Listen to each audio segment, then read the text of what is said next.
This is Arc Analysis. This is an arc analysis. This is an Arc arc Analysis. Yeah, I had to mess it up because it was sounding so good, and I don't want the one that sounds so good to be for the comic that we're currently reading. Because Yeah. And the comic we're currently reading, if you haven't read the title, is Disney's Great Parodies, Volume 1, Mickey's Inferno. yeah, Published by Paper Cuts. And I think it was like 1949, 1950. But then it was republished in 2016. So they needed another reason to go back to this comic. Well, it's written by Guido Martina and drawn by Angelo Bioletti. And the reason why they reprinted it is because it's in English now. It was originally in Italian.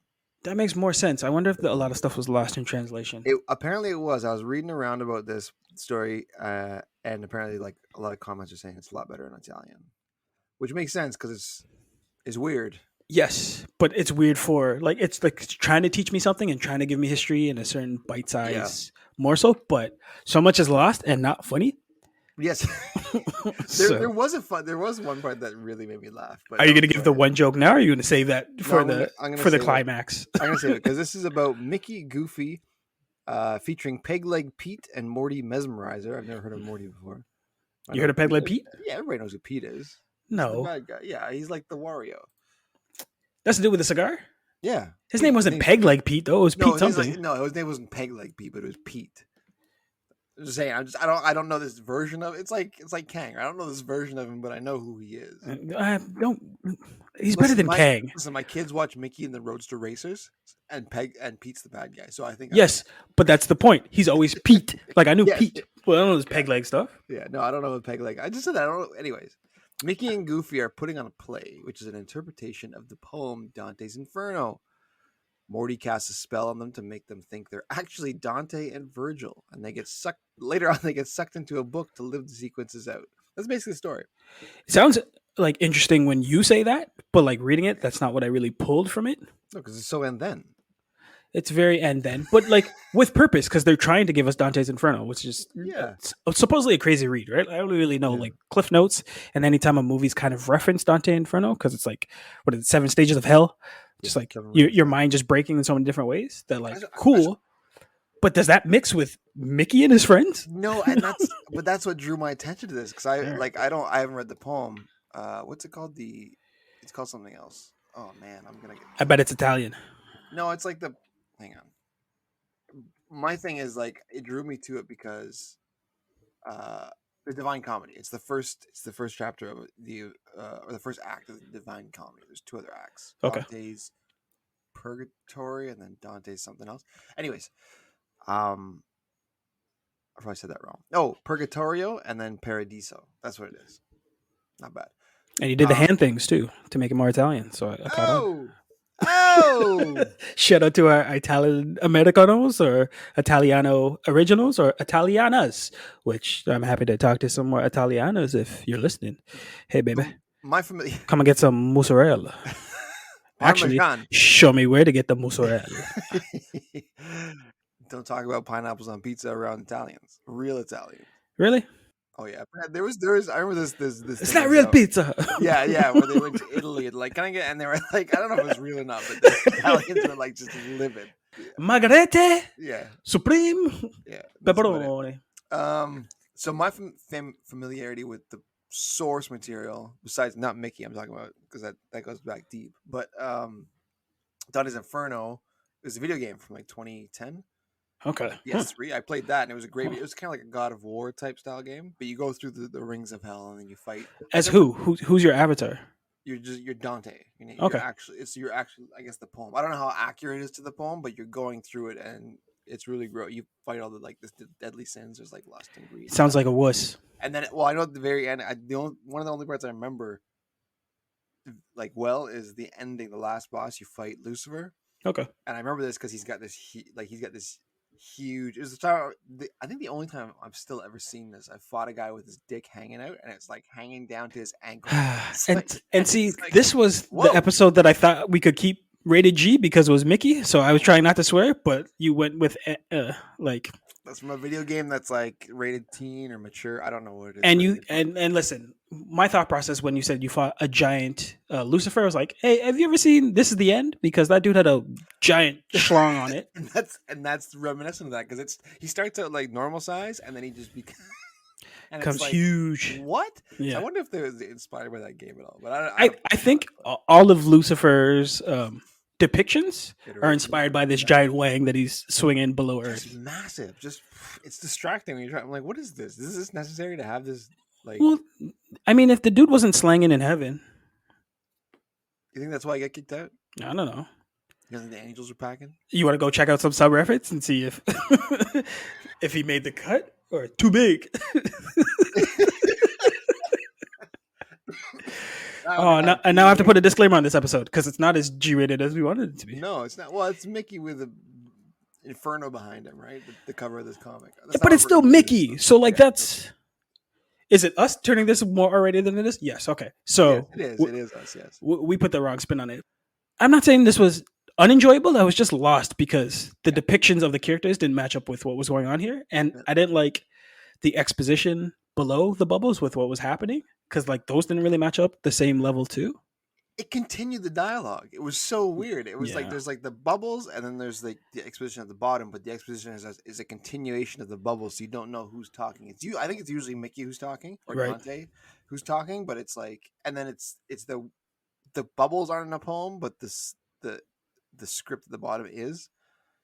And it's that weird poem that's like rhymes one word, doesn't rhyme two words, then rhymes the first word with the fourth sentence. I was like, this is, and this you get that rhythm, right? Right, and this is when they're still doing kind of the standard sort of block paneling. So you're not getting anything interesting to break it up. The most you're getting is like a yellow border that breaks up between a white box and another white box, but nothing dynamic to show me that like you're falling into the descent of hell of like how interesting the story could be. And again, we're reading this in a secondhand language because we're getting in English and it's probably more interesting in Italian.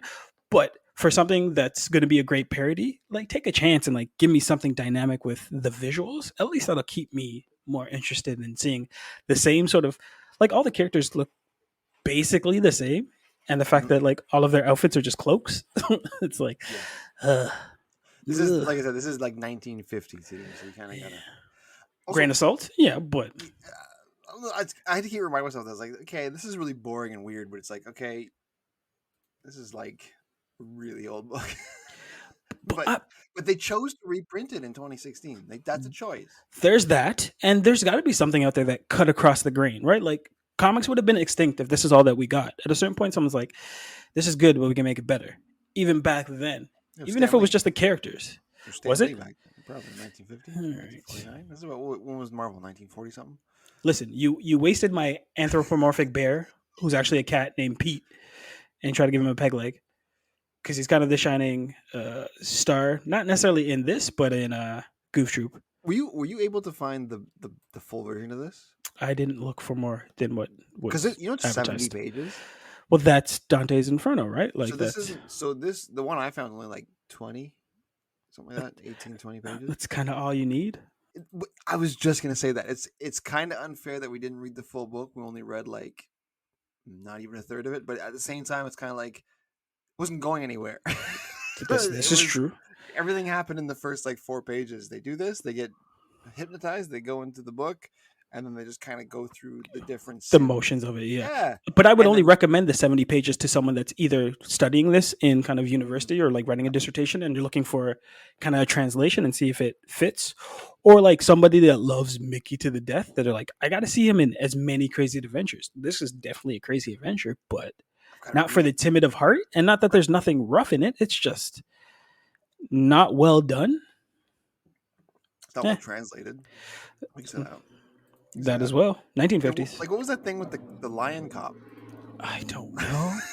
But he's beating the hell out of everybody. So he's just like they're in like Dante's Inferno, so it's like the old days, I guess. And there's a cop dressed in a police uniform who's like, stop there. And they have the bike and they replace the tire with the snake. And I'm like, what is happening?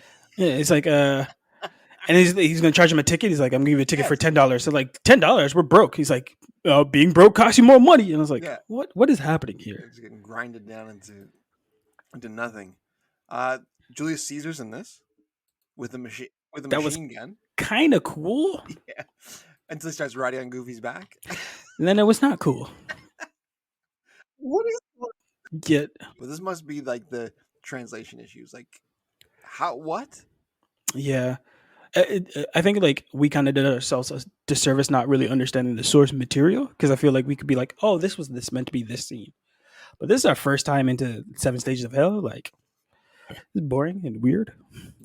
Yeah.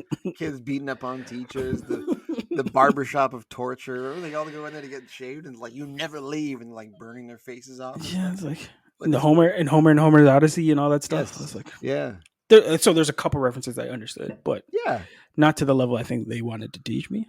I think any adult that reads this book will get a reference that they understand a reference just based on being an adult and going through life and hearing about this and that, right? Like, you knew, like I said, you knew Homer, Mm-hmm. right? Everybody knows Julius Caesar. You kind of understand what Dante's Inferno is, even if you've never read the poem or the play or whatever. The poem, right? It's the original poem, originally a poem. So there is something there to understand, but the way it's presented or translated is just not well. It ain't it. And no Donald. What the hell? No Donald Duck. No Donald Duck. No Daisy. No ducks fly together. What's going on here? Daisy. Why did they? Oh, Daisy Duck. Yes. Daisy Duck. Yeah. Minnie Mouse. I wasn't sure if I was still thinking something else. Super Mario. It's me. There you go. Hey, that's also Italian. Full circle. Hey. So re-rate these books with the plumbers. With Mario and Luigi. Okay. What more do you want to say about this book? I was just gonna say nothing. So we rate these on a good or bad basis. Good being, or boom being good, bah being bad, or whoosh for what did I just read. I gotta give this a whoosh. I gotta like. I was gonna give it a bob, but I'm like, we didn't read the whole thing, and this is translated weird, so I'm gonna give it the benefit of the doubt. I'm just gonna end because it's so and then. Yeah. I'm just like, you know what? I don't understand what's going on here. I do understand, but I don't. So I'm gonna give it a whoosh. And half of your rationale, it answers why I'm giving it a bob. Like, we only read this much of it, and I'm already like, I don't like this. So I'm glad we didn't read the whoosh version of it, because it would have been 70 pages like, and this happens, and then this happens, and then this happens. But he's a mouse. How is it being Dante? I think I would have hated reading this whole thing. I'm like, oh. So it's announced that Coak and Dank are doing a live read of the real Dante's Inferno, not yes, the parody. The full. Oh no! We're doing Mickey's Inferno because it has to be in comic book form at some point.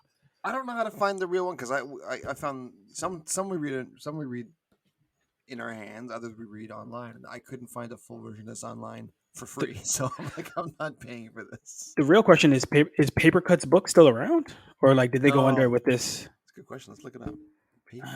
Papercut's graphic novels publishing. Let's see. Yeah, they got asterisks. Yeah, they got the Smurfs. Discover. Yeah, they're still going around. Yeah, they seem to be like the bridge from like real history stuff to something that's pleasing for magical history art. Yeah. Oh yeah. Children's eyes, ears, and whatever else that he plays. Who's voicing Smurfette in the new movie? Who's voicing Smurfette in the new movie? The Queen. Really? Yeah, Rihanna's voicing Smurfette. Yeah. Weird. Really?